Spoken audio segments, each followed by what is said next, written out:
ఆశలు రేపినా అడియాశలు చూపినా సాగే జీవితం అడుగైనా ఆగదుగా. నిన్న రాత్రి పీడకల నేడు తలుచుకుంటూ నిద్రమానుకోగలమా? ఎంత మంచి స్వప్నమైన అందులోనే ఉంటూ లేవకుండా ఉండగలమా? కలలుగని అవి కలలే అని తెలిసినదే తెలివమ్మా.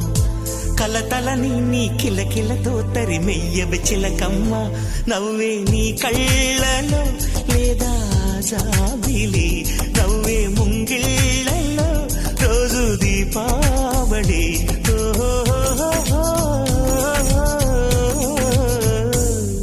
సంతోషం సగం బలం, హాయిగా నవ్వమ్మా. ఆ సంగీతం నీ తోడై సాగవెగ్గువమ్మా.